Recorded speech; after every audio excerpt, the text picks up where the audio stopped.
चलिए हम लोग का पहला सवाल जो है कि व्हाट इज़ स्लीप, स्लीप क्या है। सोते सब लोग हैं, किसी ने सोचने की कोशिश नहीं की कि स्लीप को अगर हम डिफ़ाइन करना चाहें तो कैसे डिफ़ाइन करें।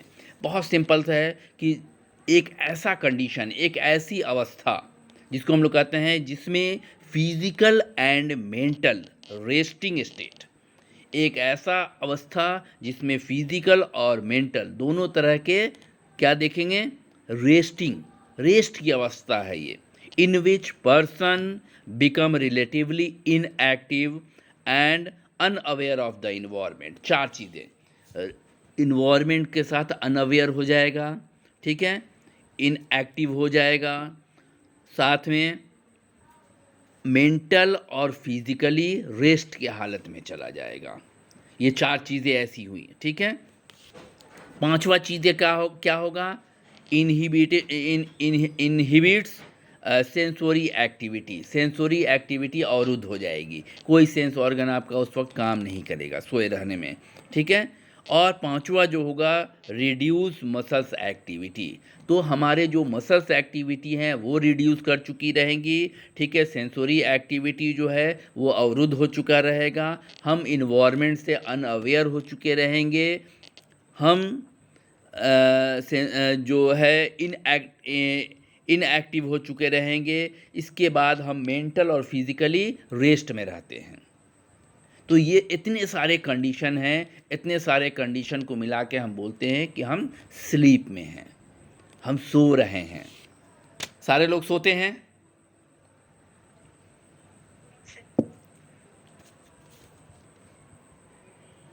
एक इम्पॉर्टेंट चीज़ कि all voluntary muscles inhibited in REM sleep, REM sleep में जितने भी मसल्स एक्टिविटी है, ठीक है, वो क्या होती है, अवरुद्ध हो जाती है, वो वहाँ रुक जाएगा, मसल्स एक्टिविटी उसमें नहीं होती है। इम्पॉर्टेंट पार्ट है, क्वेश्चंस पूछ सकता है कि मसल्स एक्टिविटी रेम स्लीप में देखते हैं या नॉन रेम स्लीप में देखते हैं। तो स्लीप हमारे पास दो तरह का, ठीक है। कितने प्रकार का sleep,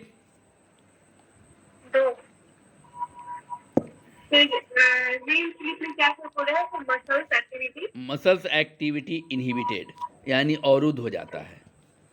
voluntary muscles activity, voluntary का मतलब जो वैसा मसल्स जो आपकी इच्छा पे चलता हो, जैसे हमारा हाथ है, उंगली है, हमारा पैर है, ठीक है, हमारा बॉडी है, शोल्डर है, ये सब हमारे मूवमेंट पे हम कह देंगे कि हिलो तो हिलने लगेगा, वॉलेंट्री है, हमारी इच्छा पे डिपेंड करेगा। अब पेट के मसल्स को हम बोल दें कि तुम हिलो तो हिलेगा, हिलेगा बताइए, नहीं सर, नहीं हिलेगा। तो वैसे मसल्स नहीं, वॉलेंट्री मसल्स जो है वो इनएक्टिव हो जाता है, ठीक है, वो काम नहीं करता है। स्लीप हमारे पास दो तरह का, कौन कौन सा, NREM non rapid eye movement, ठीक है, और दूसरा है रैपिड आई मूवमेंट रेम। एक को बोलते हैं रेम, एक को बोलते हैं नॉन रेम, ठीक है, दो तरीके का। तो इसको बांटा गया, नॉन रेम का मतलब कि जिसमें आँख में गति नहीं होगी, मूवमेंट नहीं होगा।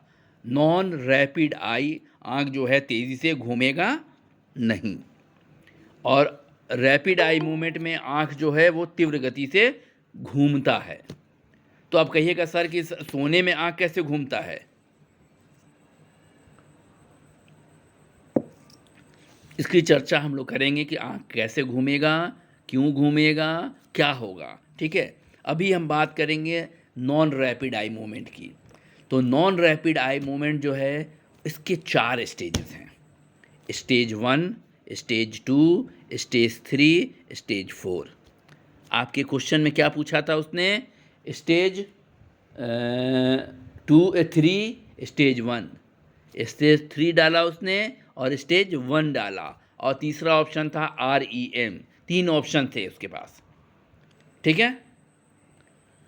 अब हमको देखना ये है कि हमारे पास चार स्टेजेस हैं, 1 2 3 4, ठीक है। होता क्या है इसमें देखेंगे। पहला नॉन रैपिड आई मूवमेंट का पहला स्टेज पहले स्टेज में, इस स्लीप के पहले स्टेज में हम देखेंगे ये एक ऐसा पीरियड है, transition period between wakefulness to sleep, ठीक है, या वेकफुलनेस एंड स्लीप। हम जागने से सोने की अवस्था में ट्रांजिट हो रहे होते हैं। फर्स्ट स्टेज में क्या होता है कि हम कहाँ जा रहे हैं,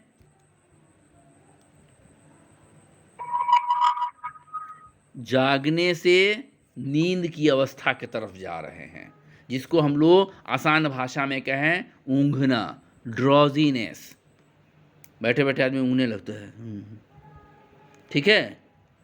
तो फर्स्ट स्टेज क्या है, जिसको ड्रॉजीनेस हम लोग समझ सकते हैं, या हम सीधे सीधे कहें कि एक स्टेज जागृत अवस्था से सोने की अवस्था का ये पहला स्टेज है, ट्रांजिशन पीरियड है ये, ठीक है।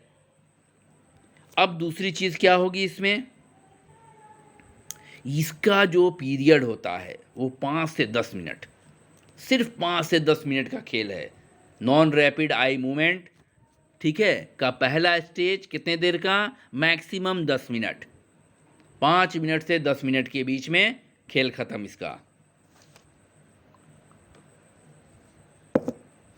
और क्या होगा इसमें, इसमें कहा गया कि पूरे नींद का रेम जितने देर हम लोग सोते हैं REM non rapid eye movement में, उसका 5% जो है यहाँ पर दिखेगा। तो पहला सवाल आएगा कि sir non rapid eye movement कितना देर, कितना का 5%, ठीक है। तो पूरी पूरा सर्किल का सर, हाँ, पूरे स्लीप साइकिल में दो हिस्सा बटेगा हमारे पास, एक नॉन रैपिड आई मूवमेंट का और एक रैपिड आई मूवमेंट का। तो नॉन रैपिड आई मूवमेंट का 5% ये होगा, ठीक है। अब हम बात करेंगे कि कितना देर नॉन रैपिड आई मूवमेंट जो है वो कितना देर चलता है, इसकी चर्चा 90 मिनट सर टोटल। ठीक है, वेरी गुड। 90 मिनट का एक पीरियड होता है, नॉन रैपिड आई मूवमेंट का पीरियड जो होगा वो 90 मिनट का होगा, ठीक है। चलिए अब बात करेंगे कि होता क्या है, कैसे पहचानेंगे कि नॉन रैपिड आई मूवमेंट का ये फर्स्ट स्टेज है। पहले स्टेज में क्या क्या होगा देख लीजिए। स्लो आई मूवमेंट, आँख की गति स्लो हो जाएगी। ड्रॉजीनेस, ठीक है, आदमी क्या करेगा, ऊँघने लगेगा। ईजिली डिस्टर्ब, अगर उसको डिस्टर्ब किया जाए, जगाया जाए, फौरन आसानी से उठ जाएगा, क्योंकि अभी तो नींद में जा रहा है, जाने की तैयारी की अवस्था में है। मसल्स रिलैक्स होगा, ठीक है। ब्रेन वेव स्लो होगा, ठीक है, और मसल्स स्पाज्म देखा जाएगा, अंगड़ाई लेने लगेगा, ठीक है। मसल्स जर्क देखने को मिलता है, मसल्स स्पाज्म देखने को मिलता है, ठीक है। नींद आ रहा, ऐसे आदमी करता नहीं है, ठीक है। तो मसल्स में वो ये आने लगेगा, जिसको हम लोग बोलते हैं मसल्स स्पाज्म। बेसिक चीज़ यहाँ ये है कि जो वेव बनेंगे इसमें, ठीक है, वो वेव जो होगा वो 3 से 12 हर्ट्ज का होगा, ठीक है। 3 से लेके 12 हर्ट्ज तक का वेव बनेगा। ये नोट करने की चीज़ है कि फर्स्ट स्टेज में 3 से 12 हर्ट्ज का वेव बनता है। क्लियर है। पहला स्टेप में कोई दिक्कत, पहले स्टेज में बहुत सिंपल सा चीज़ है कि हम जागृत अवस्था से सोने की अवस्था में जा रहे हैं, ठीक है। दूसरी चीज़ है कि आई बॉल मूवमेंट स्लो हो जाएगा, आँख की पुतली हिलेगी नहीं, ठीक है, चूँकि नॉन रैपिड आई मूवमेंट का ही पार्ट है, ये पहला स्टेज है, तो आँख की पुतली तो हिलेगी नहीं, स्लो हो जाएगी एकदम, ठीक है। ड्रॉजीनेस देखने को मिलेगा, आसानी से वो उसको डिस्टर्ब किया जा सकता है या जगाया जा सकता है। जगाने की बात हम इसलिए नहीं कर रहे हैं कि सोया ही नहीं है अभी तो सोया ही रहता तब जगाते हैं, अभी तो सोने के क्रम में है वो, ठीक है। मसल्स रिलैक्स हो चुके होंगे, ठीक है। इसके बाद कहा गया है कि जो ब्रेन वेव है वो स्लो हो जाएगा, ठीक है। और क्या होगा, मसल्स स्पाज्म देखने को मिलेगा, बदन में दर्द, ऐंठन, इस तरह की चीज़ें देखने को मिलेंगी। सेंसेशन ऑफ फीलिंग, इस स्टेज में सेंसेशन होगा, सेंस ऑर्गन काम कर रहा होगा। अगर उसके कंधे पर हाथ रखिएगा तो चौंक जाएगा, ठीक है। अगर ज़ोर से आवाज़ दे दीजिएगा तो घबरा के सुन लेगा। उठ जाएगा कि हाँ क्या हुआ क्या हुआ, ठीक है। तो आसानी से डिस्टर्ब भी कर सकते हैं और सेंस ऑर्गन उसके काम कर रहे होते हैं, ठीक है। सेंसेशन की फीलिंग उसको होगी। फर्स्ट स्टेज क्लियर, कोई दिक्कत?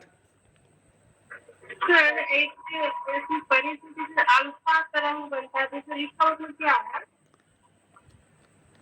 क्वेश्चन सारे लोग नोट करके रखें, क्लास के एंड में हमको दीजिएगा, ठीक है। क्लास जैसे ही ख़त्म हो तब आपके सवाल आएंगे, ठीक है। और वहाँ पर आपको क्लियर होगा कि आपका सवाल बचा। अगर बच गया तो हम बताएंगे, और नहीं बचा तो आप समझ जाइए कि क्लास में सारी चीज़ें इंक्लूड हैं आपके मैटर में। तो फर्स्ट पीरियड फर्स्ट स्टेज ख़त्म, किसी को कोई दिक्कत? नहीं सर। सेकंड स्टेज में आइए। नॉन रैपिड आई मूवमेंट का सेकंड स्टेज कहता है कि सेकंड स्टेज जो है, ठीक है, इसमें नॉन रैपिड आई मूवमेंट, ठीक है, में क्या होगा? बॉडी टेम्परेचर ड्रॉप, बदन का टेम्परेचर जो है वो कम हो जाएगा, गिर जाता है। हार्ट रेट स्लो हो जाएगा। Brain produce sleep spindle, brain जो है वो क्या प्रोड्यूस करेगा? Sleep spindles. अब आप कहिएगा सर कि ये क्या बला है? सर एक बार बताइए ना, हैं? सर एक बार और बताइए ना, क्या बोले सर? ब्रेन हार्ट बीट क्या होगा? प्रोड्यूस स्लो हो जाएगा ना? Brain produce sleep spindle, SPINDLE, ठीक है। जी सर। अब जो टर्म नहीं समझ में आए वो पूछना है, ठीक है। तो ब्रेन प्रोड्यूस स्लीप स्पिंडल क्या है भाई? स्पिंडल तो ब्रेन वेव जो हमारा बन रहा है, स्लो वेव या फास्ट वेव, अचानक वो पिक मारता है। ऊपर इलेक्ट्रिक नीचे। करंट जो है अचानक पिक मारता है, एक बार पिक मारेगा, फिर नीचे आएगा, फिर धीरे धीरे धीरे धीरे चलने लगेगा, फिर पिक मारेगा, कभी ऊपर मारता है कभी नीचे मारता है। तो अचानक से जो इलेक्ट्रिक करंट पास होता है ब्रेन में, उससे पिक देखा जाता है, उसमें नुकीलापन देखा जाएगा, ठीक है, पहाड़ के चोटी की तरह। ऐसे स्मूथली वो गोल गोल गोल गोल गोल गोल चलता है, और अचानक जहाँ पर स्पाइक, लंबा नोकीला चीज़ दिखे, वो समझ जाइए क्या है? स्पिंडल है, स्पाइक की तरह। तो स्पिंडल समझ में आया। इसको हम लोग बोलते हैं स्पेसिफिक ब्रस्ट। अचानक विशिष्ट तौर का एक स्पेशल ब्रस्ट करेगा इलेक्ट्रिक करंट, और उससे जो ग्राफ बनता है, ठीक है, उसको बोलते हैं स्पिंडल। क्लियर है? जी सर। ऐसे देखिए, दिख रहा है? सर दिख रहा है सर। एक नीचे गया हुआ है, एक Yes, ऊपर sir. गया हुआ है, नुकीला, ठीक है। ये कॉम्प्लेक्स भी बोला जाता है क्या सर इसको? हैं? सर एक नाम और है क्या इसका? के कॉम्प्लेक्स? हाँ, के कॉम्प्लेक्स।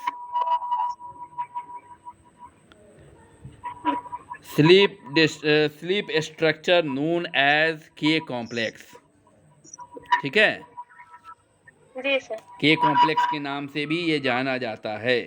अब यहाँ हम बात करेंगे कि यहाँ जो वेव बनेगा, ठीक है, उसका हॉर्स कितना होगा? तो 12 से 14। पहले वाले में कितना था?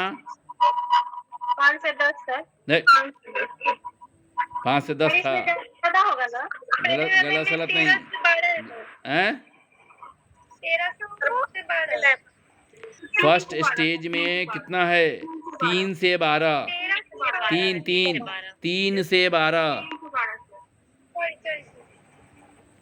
सेकंड स्टेज में कितना हो गया? 12 से 14।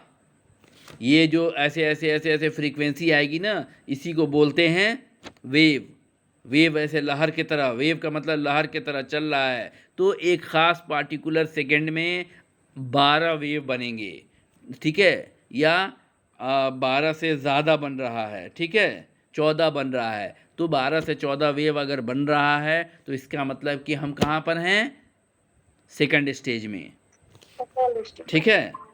चलिए, तो और पूरे NREM का ये सेकंड स्टेज 50% होता है, 50%,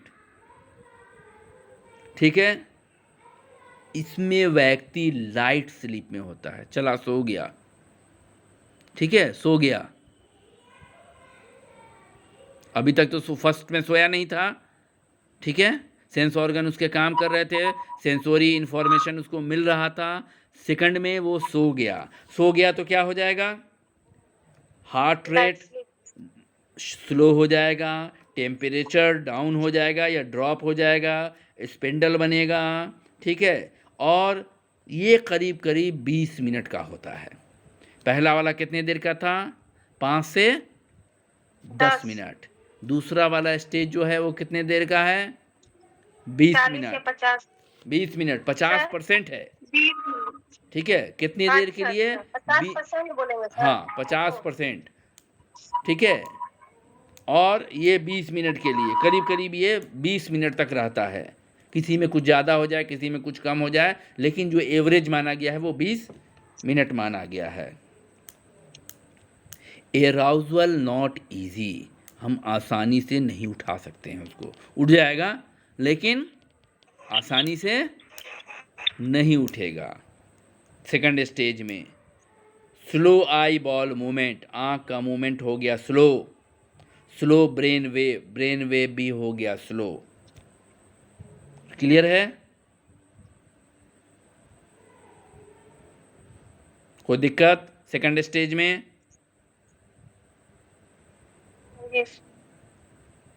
कोई दिक्कत है मुनी?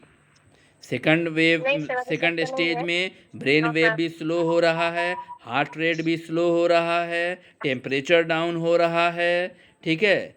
ब्रेन वेव जो है उसका साइज 12 से 14 जा रहा है, ठीक है। पूरे नींद का ये 50% होगा और ये 20 मिनट के लिए होगा। इतनी बात आपको याद रखनी है। और हम इसमें क्या कर सकते हैं, बहुत आसानी से नहीं जगा सकते हैं, लेकिन हम इसमें जगा लेते हैं। पेशेंट को हिला दीजिएगा तो जग जाएगा, ठीक है, तो जगा देंगे हाँ प्रेशर से। ठीक है, जग जाएगा वो। थर्ड स्टेज में आ जाएं, इसको बोलते हैं सेकंड स्टेज को लाइट स्लीप स्टेज, ठीक है। हल्की नींद में हम हैं। मेमोरी के लिए ये बहुत इंपॉर्टेंट होगा ये पीरियड। चलिए बाद में बात करेंगे मेमोरी के लिए ये इंपॉर्टेंट क्यों है। थर्ड स्टेज में आइए। थर्ड स्टेज जो है नॉन रैपिड आई मूवमेंट का तीसरा स्टेज। ये स्टेज बताता है कि इसमें फ्रीक्वेंसी बनेगी कितने हर्ट्ज की, 5 से लेके 2, कम हो गया, और है ना, वेव तो और स्लो हो गया ना सर, इसीलिए। क्या हो गया, वेव तो और कम गया ना सर, वेव कम हो रहा है, ठीक है, कि ज़्यादा हो रहा है, इसीलिए इसका नहीं कम होगा सर, कम हो रहा है। ब्रेन वेव तो हमारा एक्सट्रीम कम हो जाएगा, उससे भी सेकंड से भी कम हो जाएगा, कम हो गया। क्योंकि चलिए रिलैक्स में जा रहे हैं ना, डीप में जा रहे हैं। अब देखिए क्या होता है। थर्ड में मसल्स रिलैक्स्ड, आपके मसल्स हो जाएंगे रिलैक्स्ड। ब्लड प्रेशर और हार्ट रेट दोनों ड्रॉप होगा, जो सेकंड स्टेज में भी हुआ था, ठीक है। लेकिन अंतर कैसे करेंगे, स्लो वेव यहाँ भी बनेगा, लेकिन इसमें डेल्टा वेव बनेगा। थर्ड स्टेज में कौन सा बनेगा, डेल्टा बनेगा, ठीक है। और डेल्टा जब बनेगा तब क्या होगा, बोलिए। डेल्टा बनेगा तो सर थर्ड जो होता है ऑटोमेटिक 4 में चला जाता है। फिर चलिए थर्ड की बात कर लें, थर्ड को पहचान लीजिए, ठीक है, कि स्लो वेव बन रहा है, इसको डेल्टा स्लीप बोलते हैं क्योंकि यहाँ डेल्टा वेव बनता है, ठीक है। डीप स्लीप बोलते हैं इसको क्योंकि व्यक्ति अब गहरी नींद में चला गया, ठीक है। डीप स्लीप ऑकर्स, ठीक है, एक्सट्रीमली स्लो वेव बनेगा, बहुत ज़्यादा स्लो वेव बनेगा इसमें, but burst of faster brain wave, और कभी कभी फास्टर वेव भी क्या करेगा, ब्रस्ट करेगा। स्लो बनेगा लेकिन कभी कभी क्या करेगा, ब्रस्ट करेगा, यानी स्पेंडल बनेगा। ठीक है, जैसे सेकेंड में बना था सर। हाँ। एराउजल आर रेयर, हम उसको जगा नहीं सकते हैं। रेयर है कि जग जाए वो इस पीरियड में। थर्ड स्टेज में वो जगेगा नहीं। और फोर्थ स्टेज में क्या होगा, नहीं, थर्ड स्टेज में जगेगा नहीं। और ये स्टेज इम्पॉर्टेंट है पारासोमनिया के लिए। पारासोमनिया कितने लोग जानते हैं? जी सर, जानते हैं सर। डेविएशन ऑफ स्लीप, ठीक है, स्लीप से जो डेविएट कर जाए, तो इसमें आता है सोमनाबुलिज्म, नींद में चलने की बीमारी। ठीक है, स्लीप टॉकिंग, नींद में बोलने की बीमारी। स्लीप टेरर, नींद में डर जाना। ये सब कहाँ देखने को मिलेगा? थर्ड में। ठीक है, NREM के थर्ड स्टेज में ये सारी चीज़ें देखने को मिलेंगी। क्लियर है? ये पूरे नींद का 10 से 20% होगा third stage. Clear? Sir third step फिर से समझा दीजिए ना। हाँ, थर्ड स्टेज में मसल्स रिलैक्स हो चुके रहेंगे, व्यक्ति डीप स्लीप में चला जाएगा।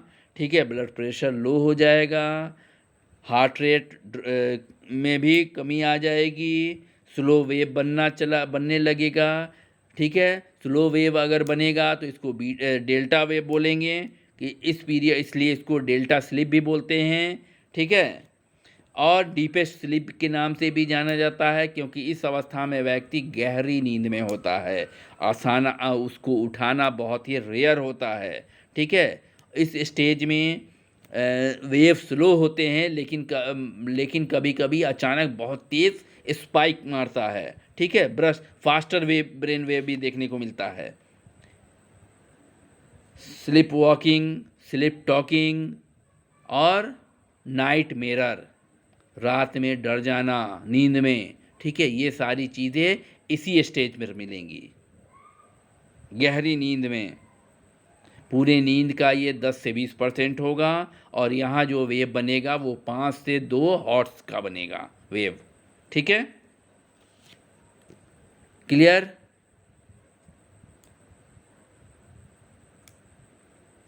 Yes no? आगे बढ़ें। चौथा स्टेज, NREM का फोर्थ स्टेज। फोर्थ स्टेज जो है हमारा क्या कहता है? कहता है कि डीप स्लीप के बाद और डीपेस्ट हो गए हम। ठीक है, कहता है कि एक्स्ट्रा स्लो वेव, और स्लो वेव बनने लगा। ठीक है, डीप स्लीप में चली जाइएगा, डिफ़िकल्टी टू एराउज, उसको उठाना बहुत ही कठिन हो जाएगा।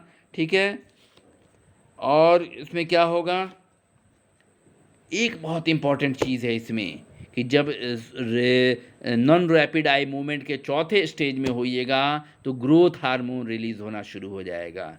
इस स्टेज में ग्रोथ हार्मोन रिलीज़ होता है जो हमारे बॉडी के सेल्स के डैमेज को ठीक करता है। इसलिए सोना बहुत ज़रूरी है कि जो बॉडी में सेल हमारे डैमेज हो रहे हैं उसको ठीक करने के लिए ग्रोथ हार्मोन क्या करेगा, निकलेगा और निकल के उसको ठीक करेगा। और ये कहाँ से निकलेगा? पिट्यूटरी ग्लैंड से। ठीक है, पिट्यूटरी ग्लैंड से। जैसे ठीक है, वे इसको हम रखेंगे वेरी डीप स्लीप में। ठीक, चौथा स्टेज। 4 स्टेज हो गया। क्लियर है? जैसे 5वां स्टेज,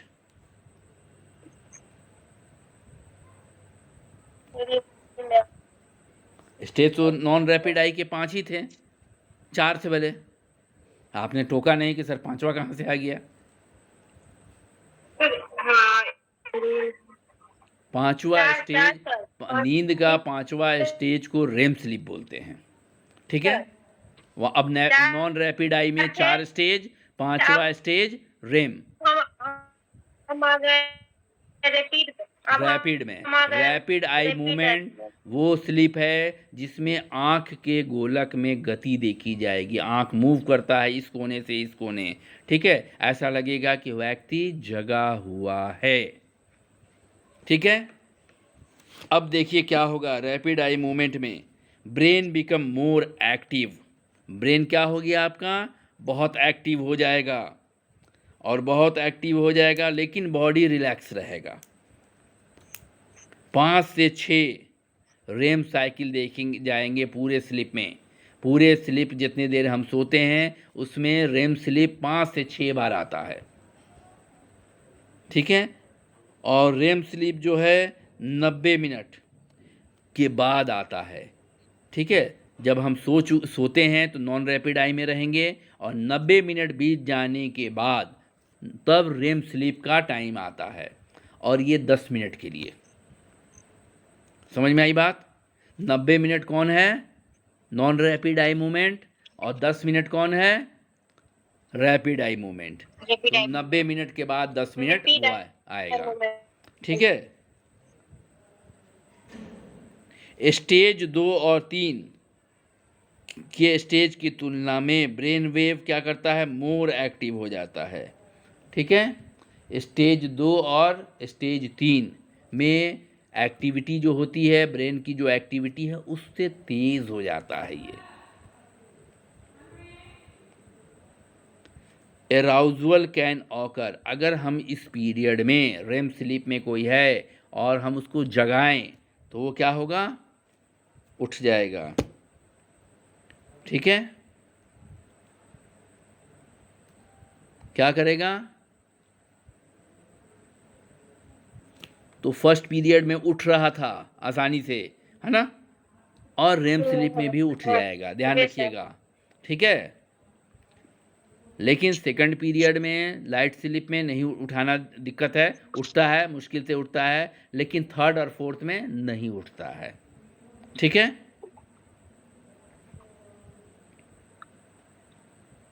क्लियर है यहाँ तक?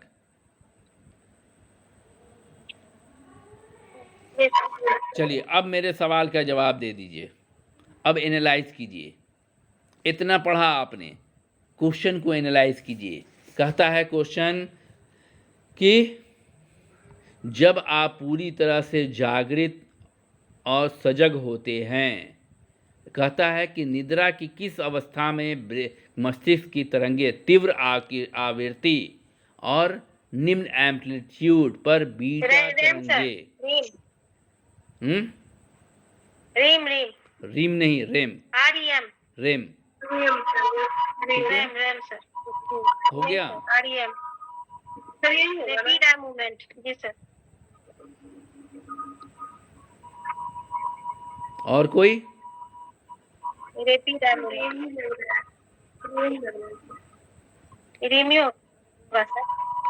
ऑप्शन हमने क्या क्या दिया था, स्टेज 3, स्टेज 1, रेम। एक मार दें आंसर,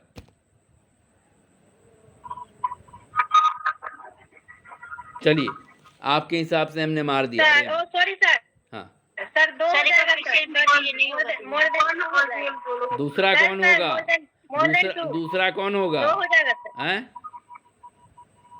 ये सर स्टेप 1 या 3? 1 और रीम, हाँ, और रीम सर, रीम स्टेज 1 और स्टेज रेम दोनों में ही ब्रेन वेव क्या होगा, फास्टर होता है, ठीक है। आगे बताएंगे कैसे फास्टर होगा, ठीक है।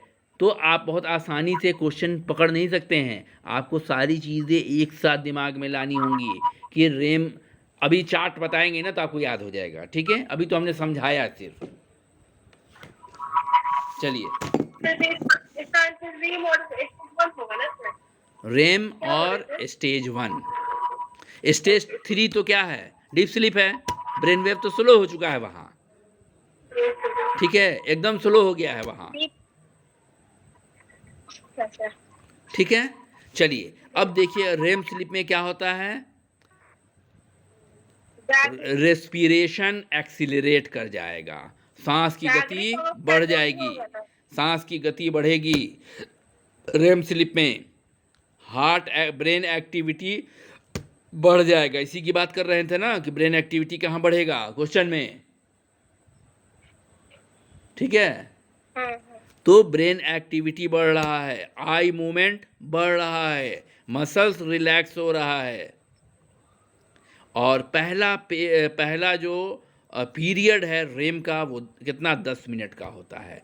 पूरे नींद में ये 1 घंटे का होता है और पहले पीरियड में क्या होगा 10 मिनट का होगा।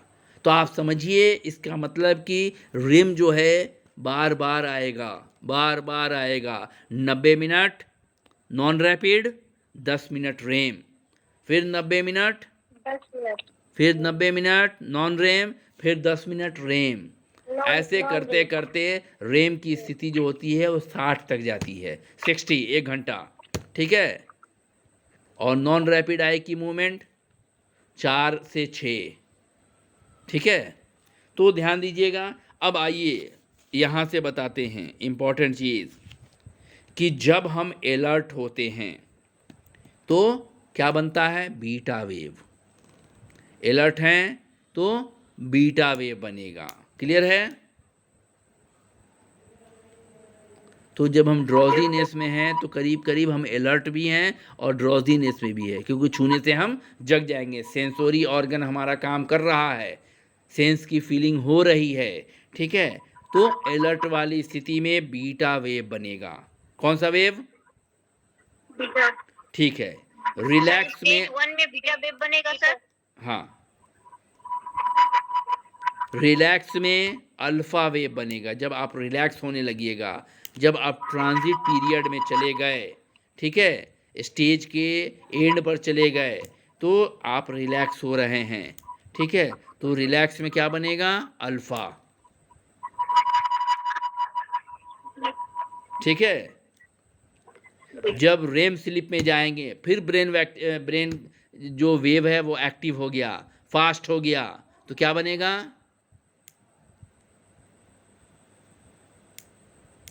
ब्रेन एक्टिविटी बढ़ गई, बीटा। यानी बीटा कहाँ बन रहा है, अलर्ट में और रेम में। दो जगह बीटा बनेगा, अलर्ट में और रेम में, ठीक है। रिलैक्स में अल्फा बनेगा, ठीक है।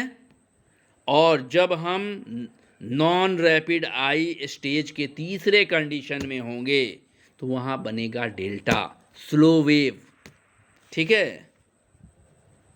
क्या बनेगा, डेल्टा। और जब, हाँ, यहाँ पे डीपेस्ट हमारा ड्रीम रहेगा, वहाँ भी डेल्टा, डीप स्लीप में रहेंगे तो वहाँ हमारा डेल्टा बनेगा। यानी स्टेज 3 और स्टेज 4 में डेल्टा बन रहा है, ठीक है। स्टेज 1 में क्या बन रहा है, बीटा, क्या बनेगा, बीटा बनेगा, नहीं, बीटा सर बोलो। स्टेज 1 में हम रिलैक्स में है ना, हम रिलैक्स में जा रहे हैं, क्या बनेगा, अल्फा की बीटा, दोनों हैं, सर बीटा बनेगा ना, बीटा। चलिए, स्टेज 1 में जब इमोशंस में हो जाएंगे, जब हमको संवेग होगा, डर का, क्रोध का, भय का, लव का, ठीक है, तब हमारा बनेगा थीटा, थीटा वेव बनेगा, ठीक है। यहाँ से एक क्वेश्चन ज़रूर आता है कि कौन से वेव में, ठीक है, किस कंडीशन में कौन सा वेव बनता है। तो अब आप आसानी से क्वेश्चन सॉल्व कर लीजिएगा कि कौन सा वेव, एक बार लिखा दीजिएगा। हाँ हाँ भेज देंगे, अभी भेज देते हैं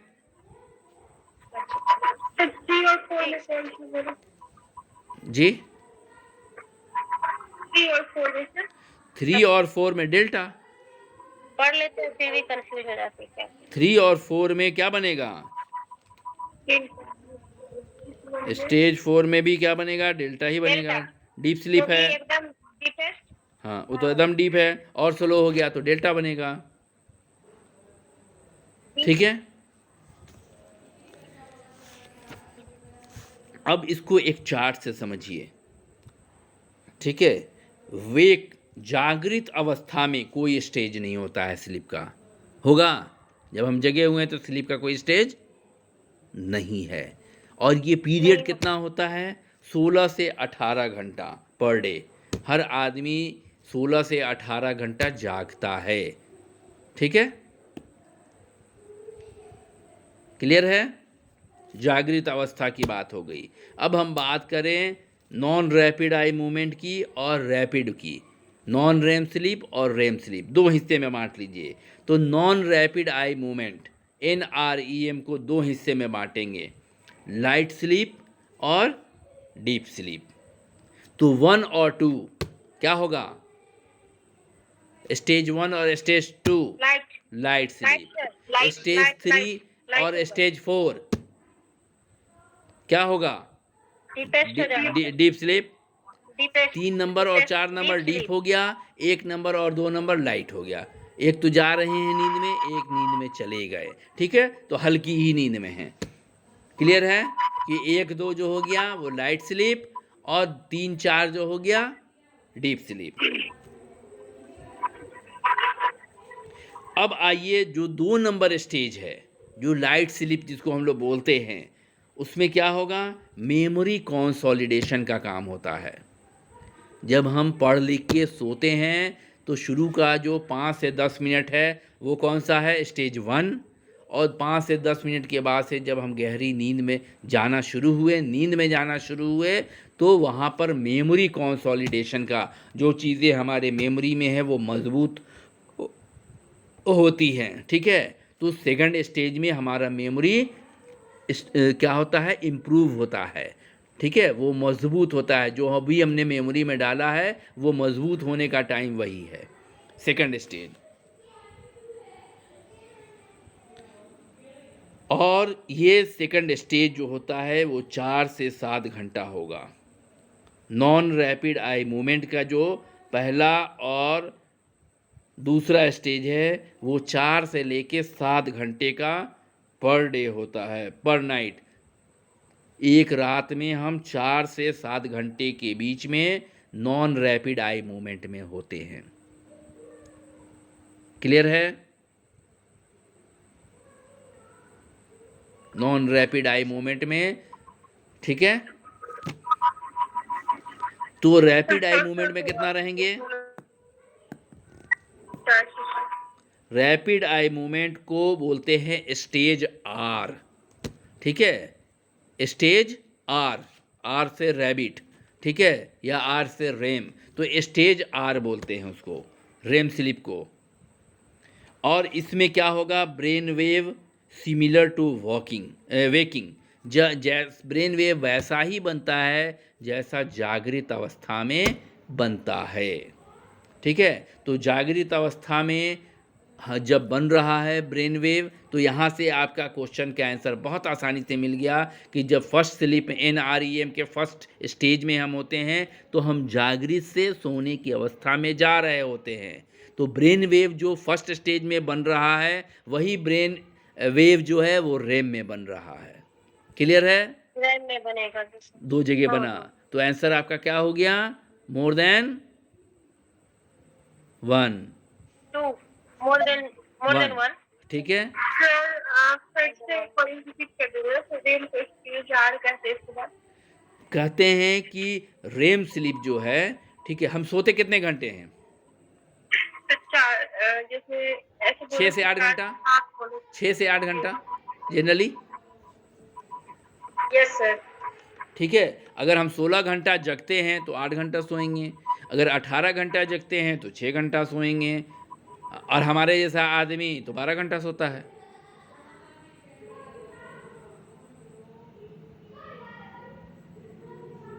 तब क्या कीजिएगा? एक नॉर्मल आदमी की बात,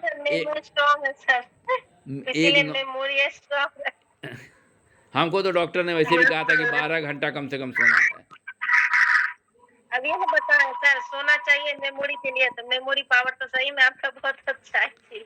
हमको डॉक्टर ने, जब हमने EEG कराया अपना दिमाग का, ब्रेन वेव देखा, तो डॉक्टर ने कहा कि गड़बड़ है, एबनॉर्मल, ब्रेन पैटर्न एकदम एबनॉर्मल है, ठीक है। ये ब्रेन जो है वो डीप स्लीप में भी क्या कर रहा था, बीटा वेव बना रहा था। क्या बनना चाहिए था? एराउजल एराउजल की स्थिति था, अल्फा बनना चाहिए था ना। न न न न न न न न न न डीप बीटा स्लीप में बन रहा था ना सर डेल्टा आपका। बनना था। क्या बन रहा था? डेल्टा बनना चाहिए, सॉरी। हाँ, बीटा बन बीटा रहा था, अलर्ट वाली स्थिति थी, बीटा बन रहा ठीक है। इसका मतलब उनका कहना था कि सोए हुए हालत में भी आपका दिमाग जो है वो अलर्ट है, ठीक है। तो आपको नींद का टाइमिंग बढ़ाना होगा अगर आप चाहते हैं कि ठीक रहिए। तो उसने कहा था कि 9 बजे सोना है और 9 बजे उठ जाना है। तो बहुत दिन तक किया ये, ठीक है। अब स्थिति बड़ा ख़राब हो गई है, अब तो 2 बजे 3 बजे सोते हैं। तो 9:30 हो गया, आपके सोने का टाइम हो गया। कुछ दिन बड़ा फॉलो किया, 9 बजे सोते थे 9 बजे उठते थे, तो ठीक हो गए। ब्रेन वेव हमको लगता है कि ठीक ठाक हो गया होगा, दवा भी चली, ब्रेन वेव फिर नॉर्मल हो गया। चलिए, तो ब्रेन वेव जो है सिमिलर टू वॉकिंग, ठीक है। जब आप स्टेज आर में होंगे यानी रेम स्लीप में होंगे तो वहाँ पर आपका जो ब्रेन वेव है वो वैसा ही बनेगा जैसा जागृत अवस्था में बनता है। और जागृत अवस्था में अलर्ट में क्या बनेगा? बीटा, ठीक है। ठीक है। तो रेम और बीटा में एक जैसा वेव बन रहा है, ठीक है। बॉडी डज नॉट मूव, बदन मूव नहीं करता है। हम सोए हुए हैं, अलर्ट हैं, दिमाग अलर्ट है। दिमाग में जो करंट सप्लाई हो रहा है वो जागने के जैसा है, लेकिन बदन सोया हुआ है, ठीक है।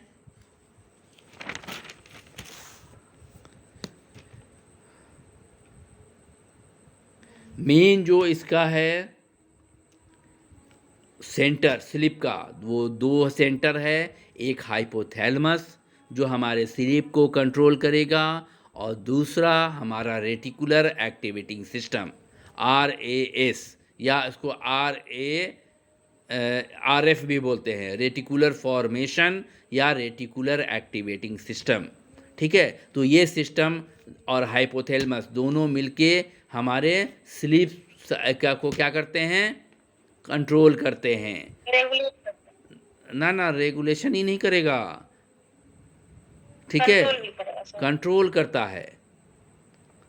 रेगुलेशन का काम कोई और करता है, सोचिए तो कौन करेगा? सबसे व्यवस्था हो ही गया है। पढ़ा चुके हैं। Limbic system sir. Limbic system तो इमोशन, स्लीप को कहाँ करेगा? Emotion, memory. पीनियल ग्लैंड से क्या निकलता है? पीनियल ग्लैंड से क्या निकलता है? मेलाटोनिन। और मेलाटोनिन हमारे स्लीप साइकिल को रेगुलेट करता है, ठीक है, सुलाता है, टाइम से जगाता है। तो मेलाटोनिन बहुत इंपॉर्टेंट भूमिका, हार्मोन की भूमिका भी है। हार्मोन में मेलाटोनिन अपनी भूमिका निभाएगा ब्रेन के पार्ट में, ठीक है। क्या करेगा? हाइपोथैलेमस कमांड देगा, वो हमारे स्लीप और जागने को कंट्रोल करेगा। और रेटिकुलर फॉर्मेशन जो पूरे ब्रेन में जाल के आकार की रचना होती है वो स्टिमुलेट होता है तो हम जागते हैं, वो स्टिमुलेट होता है तो हम सोते हैं, ठीक है। क्लियर है? पिनियली ग्लैंड को सर बोला गया है क्या? क्या? पिनियली ग्लैंड को बोला गया ड्रैकुला ड्रैकुला नहीं, ड्रैकुला हार्मोन। ड्रैकुला हार्मोन क्या करेगा जी? ये तो नया बार सुन रहे हैं। नहीं, नाम नहीं सर, नाम है इसका सर, हम एक जगह पढ़े थे सर इसको। तो ड्रैकुला हार्मोन क्या करता है? वो तो मेलाटोनिन निकालता है। हाँ, तो ये शायद पिनियली ग्लैंड का नाम है सर, शायद। अच्छा, देखेंगे ड्रैकुला पता नहीं। हार्मोन क्या करेगा। ड्रैकुला तो खून चूसने वाला है, होता है। हाँ, तो ड्रैकुला सर इसीलिए बोला गया कि रात के जैसे जैसे रात होता है ना वैसे वैसे सुलाने के लिए बेड पे जाओ, तो पिनियल ग्लैंड से ही तो होता है, पर पता नहीं सर, यही पूरा अच्छा, पढ़े थे, देखेंगे, याद नहीं आ रहा। ठीक है, नेट से चेक कर लेंगे कि ऐसा कोई नाम है या नहीं है, ठीक है। तो आपको समझ में आया रेम नींद क्या है, रेम के 4 स्टेज, ठीक है। नॉन रैपिड आई के चारों स्टेज में क्या क्या होगा, रेम में क्या होगा, रेम क्या है, रेम के कौन कौन से कंडीशंस हैं, रेम को हम ड्रीम स्लीप भी बोलते हैं, ठीक है, क्योंकि स्वप्न हम यहीं देखते हैं। इसी 10 मिनट में, जो 90 मिनट के बाद जो 10 मिनट आएगा, यही हमको स्वप्न दिखाता है, ठीक है। तो हर 90 मिनट के बाद ये 10 मिनट के लिए आएगा, और पूरे रात में ये 60 मिनट की भूमिका निभाता है, 1 घंटे की। क्लियर है? किसी को दिक्कत? तो इसका फोटो भेज सकते हैं? अभी डाल देंगे। असल में मेरा मोबाइल बहुत तबाह किए हुए है, हैंग हो जा रहा है, जब कोई काम कर रहा है हैंग हो जा रहा है, अब फिर हम भूल जा रहे हैं। तो तुरंत नोट कर लेंगे तो याद रहेगा। नहीं, भेज दे रहे हैं, ठीक है, ठीक है, अभी भेज दे रहे हैं। एक और ग्रुप में भेजना है, वहाँ भी भेज देंगे, ठीक है। तो कोई दिक्कत फिजियोलॉजी ऑफ स्लीप समझने में? नहीं सर, बहुत अच्छे से। ठीक है, यहाँ से 2 क्वेश्चन ज़रूर होता है। हाँ सर, 2 से ज़्यादा ही हो जाते हैं कभी-कभार नेट में। तो चीज़ों को याद रखना है, जब रिवीजन कीजिएगा तो चीज़ें आपको मिलेंगी, ठीक है। ठीक है सर। ठीक रहा क्लास? फीडबैक ठीक है? बहुत अच्छा कहानी की तरह समझ गए, कहानी की तरह बहुत अच्छा से बताते हैं सर, क्योंकि बहुत डिफिकल्ट था सर इसको समझना। ये डिफिकल्ट है, बहुत ज़माने से हम कंफ्यूज हो गए, और हमने ये क्वेश्चन गलत किया है एग्जाम में, ये भी बता दें। सर क्या कहे, बड़ा मुश्किल है, एग्जाम के नाम पे ही डर हो जाता है, पता नहीं। देखिए, हमने रेम स्लिप मारा, हम बहुत कंफर्म थे, लेकिन स्टेज 1 छूट गया। स्टेज 1 हमको याद नहीं था, ठीक है, कि स्टेज 1 को कंफ्यूजन हो जाता है ना कि कहाँ डालें, अलर्ट में कैसे डालें। नॉन रैपिड आई मूवमेंट में वो जा रहा है, स्लीप में ट्रांजिट कर रहा है, तो कभी कभी कंफ्यूजन होता है कि डालें कि नहीं डालें, क्योंकि एक चौथा ऑप्शन ये है ना कि मोर देन 1,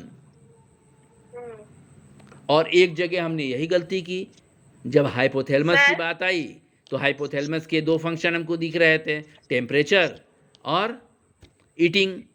तो ईट तो कंफर्म था, टेम्परेचर भी कंफर्म था, वहाँ हम कंफ्यूज हुए कि दोनों डालें कि नहीं डालें, और वहाँ हमने सिंगल डाला हाइपोथैलेमस, वहाँ गलती हो गई। जी सर, जान रहे हैं, लेकिन आप जब डिसीजन लेना होता है ना, तो कभी कभी आदमी गलती करता है कि क्या करें, कैसे डालें कि नहीं डालें। जहाँ कंफ्यूजन हुआ, आपसे गलती हुई। रहता है ना सर, तो ज्यादा कंफ्यूजन हो जाता है। जितना डिफिकल्ट क्वेश्चन था मेरा वो सही हुआ, जितना डिफिकल्ट क्वेश्चन था वो सही है, और जितनी गलती हुई है वो आसान क्वेश्चन में हुई है, जो हम बहुत अच्छे ढंग से जान रहे हैं। डिस्कशन से क्लियर हो जाता है। हाँ, क्या करना है। इसीलिए कहा कि नहीं, कुछ चीज़ों को बिल्कुल रगड़ के पढ़ना पड़ेगा कि कंफ्यूजन नहीं हो।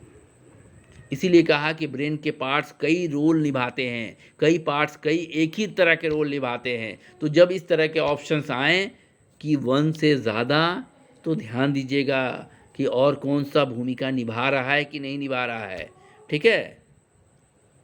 जैसे सिंपैथेटिक नर्वस सिस्टम कब होगा, जब हम अलर्ट होंगे किसी सिचुएशन पर रिएक्ट करने के लिए, और हमारा एड्रेनल ग्लैंड, वहाँ से भी जब एड्रेनलिन निकलेगा तो वो हमको फाइट और फ्लाइट रिस्पांस के लिए, तो दोनों ही फाइट एंड फ्लाइट के लिए हमारा सिंपैथेटिक नर्वस सिस्टम भी, और ये भी इमरजेंसी सिचुएशन में दोनों एक्टिव होता है। तो वहाँ भी हमको 2 मारना था, हमने वहाँ 2 मारा। तो कहीं कहीं आदमी गलती करता है। देखिए, हाँ,